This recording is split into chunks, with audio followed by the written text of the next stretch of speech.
Hi everybody, it's Sally from Study Stampers. Thank you for joining me today. Today I'm bringing you my second project, my first 3D project for the Monster Bash Sweet Week, crikey. And I am bringing you those gorgeous little coffins. Honestly, I saw them in the catalogue and I thought they looked so cute. I cannot even begin to tell you how cute they are in real life. I apologise if it seems a bit dark. I am actually having to film this quite late on in the afternoon, so it might be a bit darker than normal, and it's very grey outside. But yeah, these coffins are just so cute. Great size for putting some treats in, you know, or using for party favours maybe, or even just place settings. They're just fabulous. I love them, and there's so many options with them as well.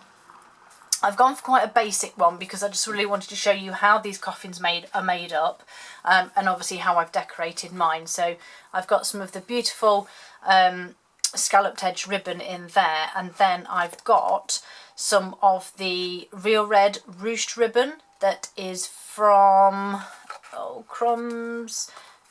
Oh, I can't remember the name of it, sorry, it escaped me, but it's from one of the other Christmas sweets, the very first one, the red and green one. I'm sure you know which one I mean. But yeah, so that's them. So they come obviously flat packed. You get a pack of you get 12 in a pack, so you get 12 bases and 12 lids. As I say, you can see they come flat packed. And then all you need to do is get your bone folder and go along and crease every single fold, and that's including these little tabs as well.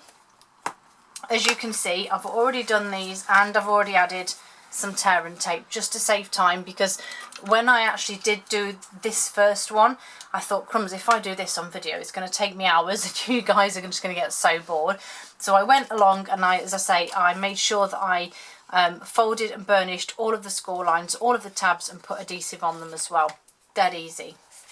So the base then, as I said, you're just going to pop tear and tape on all of these little tabs. And I'm literally going to take it off all of them in one go. And I did think as well that I had the idea in my mind, sadly I don't have the time, but I did think that if you could trace around the shape on maybe some yellow, you could maybe look at creating a sunflower or a large flower of some description. I know that at the recent team retreat that I went to, and I'm not sure which lady it was that had actually created it, but she did create a wreath with these, and I'll show you in just a second when I've popped this one on, that she actually put them together. So if you can imagine them going round, so she created this huge wreath. It was just amazing. And I was thinking, oh, if you could do that with yellow, you could create a sunflower, or if you maybe did red. I can't remember if she said it took 24 of these to make it.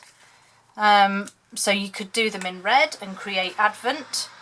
I suppose the fact that they're coffins probably doesn't work out that well, but I still think they would look good. But that was my idea. As I say, sadly I just don't have the time, otherwise I would have done one. But never mind. So as you can see, I'm literally just folding this up, and they are quite self-explanatory as to how they go. You're just literally sticking the tabs inside these pieces here, and then that's it. So that's how quick and easy it is. There's your base, there's your lid, done. You just need to decorate it. So as I said, I've got the real red ruched ribbon here. It is really wide. It's got to be, yeah, it's an inch wide, so it is really good. What you will notice is that when you put it inside, if you want to, when you put it inside your coffin, it actually, I'll do it on the outside because you won't see a thing, it's obviously not as deep as the coffin is. So you will have a small bit, if you can see, if I try and hold it the right angle, yeah, so you can see here, look, there's a very small gap, because I did actually trace it and put a piece of red cardstock in the bottom, but then it actually made that extra bit look really obvious, so I didn't bother. So to add my ruched ribbon then inside, I simply took my tear and tape and I actually went across the whole, oh, these scissors need cleaning. I went across the whole of the inside, oops, no, not quite there, right to the edge, and that wasn't the best bit I did there, but I literally just went along, made sure that I used my nail to encourage it to sit in the corners, because otherwise you'll have it sort of go across, if you know what I mean. So I've added my tear and tape there, and I'm actually not doing this as well as I did the previous one, but what I wanted to try and do, as you can see, is just add the tear and tape to all pieces, all sections, and I've done it individual pieces because it's a lot easier when you come to put in the ribbon in, and I'll show you in just a second. I've just put this last piece across the bottom here. Let me do it the other way. So I'm just going to pop that across there, and then I'm just going to fold it into the corner. Okay, so I've now got my ribbon, and again, to help, I actually went around and measured my box, and then it's alright, my dog's just chewing something and I haven't a clue what it is, so nothing unusual there. And then what I did was I started in this bottom corner, take the backing off one piece, and then I literally sort of curled my ribbon over my finger, so I just got this smallest part there, and then as long as this edge is pretty straight, you just want to tuck it into the corner, and then just gently make sure you roll that ribbon across.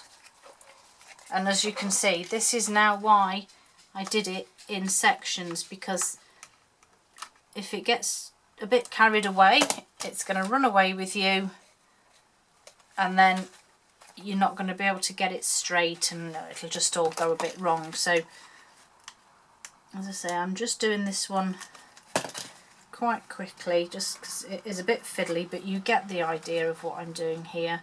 As I say, just make sure that you fold that ribbon right into the corner, nearly there, and again just keeping the top of the ribbon level with the top of your box.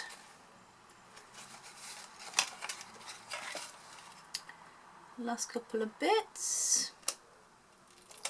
Oh, my dog's grumbling now.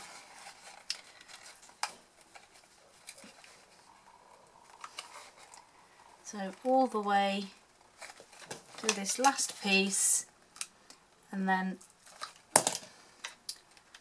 in fact, before I take that off, what I did actually do was measured this to its exact. That's it. And then get rid of this backing, and then, as I say, just tuck it right into that corner, and then it will line up with your box. And if you see here, let me get the lighting right, if you see this corner here, can you see how it's not tucked in? Daisy! And that's just because I've not given it enough, I've made it a bit too taut, but you get the idea, and you can see how it sits quite nicely. So then we have to do our lid. So as I said, I've got this lovely black scalloped ribbon. I need a nice straight edge, and then again I'm actually going to put it on this box, on its base, because it just makes it easier.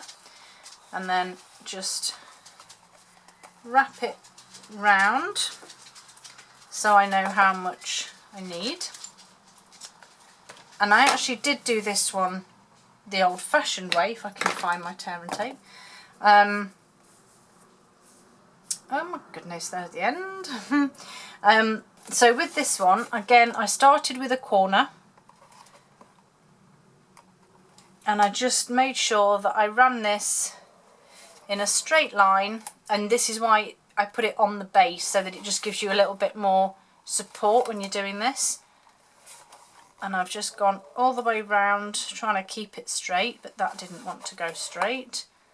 Just to the other corner, and then cut it off. And then I did exactly the same thing. So I took a piece of that away, and then whichever way you want it, whether you want your scallops top or bottom, I've gone for top, and I've just put it, lined it up on that corner, and then I'm simply going to follow it along. You've seen me do this before on boxes. I just take a piece of the tear and tape and then follow with some ribbon and get rid of the last bit, and then it should just go nicely to the end. So there's my ribbon on its lid, quite pretty. And then just to decorate it, so I've used some of the basic grey. This piece of cardstock is 1 inch by 4 3/4, and I'm simply going to pop it into the triple banner punch. And as you can see, I've also embossed it with the fabulous Stylish Scroll embossing folder. I love this folder, I think it's so pretty. Really is. I need to use it a little bit more, and hopefully I might just do that later this week. Again, just simple. This is just simply stuck on with some snail, so it's just level with the top of the box, and this one's actually going to be a bit longer, but never mind.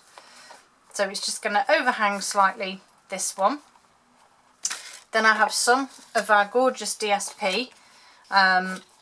It is the Monster Bash DSP. So much fun, and I didn't realise until I'd cut this that it actually has recipes on it, which made me giggle. Starburst Punch.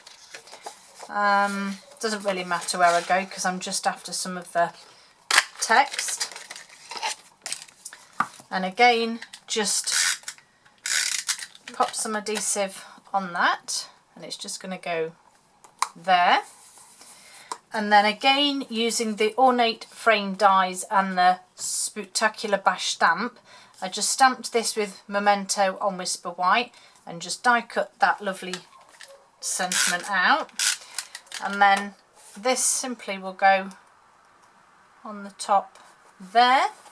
And then last but not least, these lovely Monster Bash enamel shapes. These are so much fun.